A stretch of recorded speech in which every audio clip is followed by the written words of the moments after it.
Tu connais sûrement déjà cette scène on voit beaucoup en vidéo, parce qu'il y a de plus en plus de coachs individuels au foot, dans des réels, dans des TikTok, dans des vidéos YouTube. Tu as un coach qui, avec un joueur, fait répéter une frappe dans la même situation, la recherche c'est de faire la belle frappe dans la lucarne opposée, et ça fait des vues, c'est stylé, c'est beau à voir, c'est vrai. Donc on a le coach qui corrige, qui monte, qui guide, et parfois, par magie, dans cette vidéo, après plusieurs découpages et un montage, le joueur, il met plusieurs fois, on va dire, ou peut-être une ou deux fois, bon, c'est pas plusieurs fois, mais une ou deux fois au moins, une lucarne parfaite.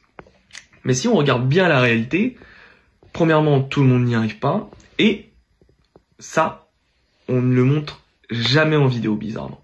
On préfère dire, très simplement, ce joueur-là, il réussit parce que il a du talent, et ce joueur-là, il réussit pas après plusieurs séances parce qu'il a pas de talent. Moi, en tant que coach, je peux rien faire.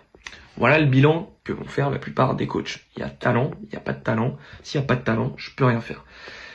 Donc il y a toujours un joueur qui réussit et un autre qui ne réussit pas à l'entraînement. Je pense que là-dessus, on est d'accord. Maintenant, on regarde combien on reproduit cette frappe en match. Bizarrement, sur 5 qui vont réussir par exemple à l'entraînement, sur les 50 qui ont essayé, t'en as un seul qui réussit en match. Et si justement tu élargis cet échantillon, tu tombes sur un joueur sur 50 qui transforme ça en vrai geste décisif.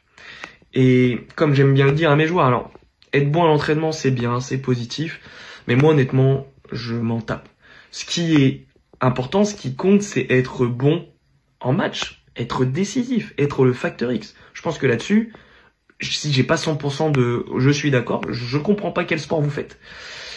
Et tu le sais aussi bien que moi. Certains donc réussissent des exos à l'entraînement et bloquent malgré tout en match. Il y en a qui sont bons à l'entraînement. Voilà, c'est l'une des problématiques les plus grosses. Et en match, il se passe rien. Et d'autres ne réussissent justement pas ces exercices à l'entraînement, ne sont pas hyper bons à ces séances. Et par contre, sortent ces gestes magiques en match. Pourquoi? Parce que nous sommes, premièrement, et comme je le dis, je le répète, tous différents. Le 1 sur 50 n'a pas les mêmes blocages, il a levé plus de verrous internes que les autres, tout simplement. Donc, la vraie clé, ce n'est pas de répéter un geste 1000 fois pour qu'il soit automatique et qu'il sorte en match. C'est vivre 1000 situations différentes qui libèrent ton corps, ta perception, ta prise de décision, ta créativité, ton instinct de jeu, ta liberté. Et oui, il y a des études sérieuses qui le prouvent, je te les remets normalement en description. Comme ça, tu peux aller chercher. Encore une fois, si tu comprends pas ça, il n'y a aucun problème. C'est qu'on n'est pas amené à bosser ensemble. Si tu comprends ça et que ça te parle, t'as juste à commenter go ou m'envoyer un message et on aura peut-être la possibilité de travailler ensemble ou non. Il n'y a aucun problème là-dessus.